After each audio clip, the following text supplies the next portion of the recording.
If you were to ask Brazilians what dish best represents their nation, many would point you to a steaming pot of feijoada, a rich, hearty stew of black beans simmered with pork, beef, and spices, traditionally served with rice, farofa, collard greens, and orange slices. But feijoada isn't just a recipe. It's a story of cultural blending, colonial history, and community. A popular tale says feijoada was invented by enslaved Africans in Brazil, who made the stew from discarded pork parts from Portuguese masters, adding black beans and whatever vegetables they could find.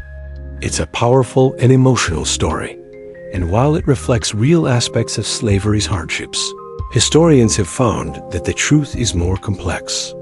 Black beans, or feijão preto, were native to South America and eaten by indigenous peoples long before colonization. When Portuguese colonists arrived in the 1500s, they brought their own culinary traditions, including hearty meat and bean stews common in Portugal, such as cozido à portuguesa.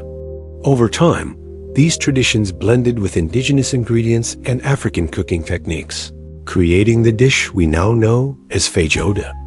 By the 19th century, feijoada was common in rural Brazil, especially on large plantations and farms.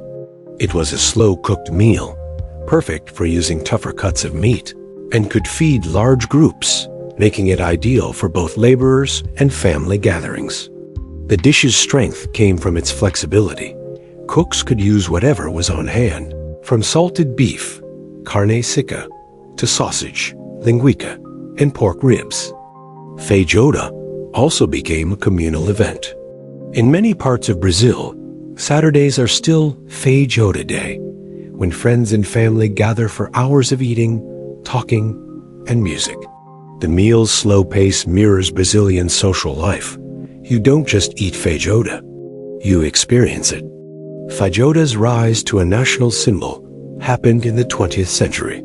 Urban restaurants in Rio de Janeiro began serving a refined version, often on Wednesdays and Saturdays, alongside live samba music. Politicians, writers, and artists embraced it as a true Brazilian dish, a culinary metaphor for the country's mix of indigenous, African, and European heritage. Although feijoada is considered national, its recipes vary by region. In Rio, black beans are standard. In the Northeast, you may find red or brown beans. Some regions add vegetables like cabbage or pumpkin, while others stick strictly to meat and beans.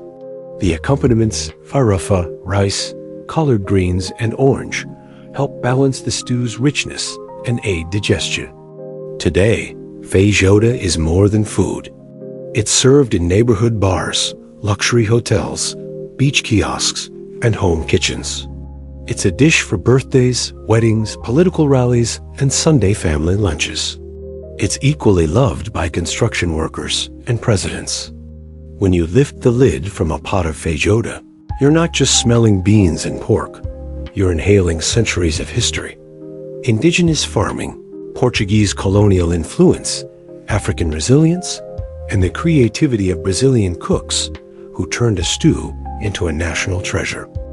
Feijoada reminds us that cuisine can be both a survival tool and a cultural flag, a shared meal that tells the story of a nation in every bite.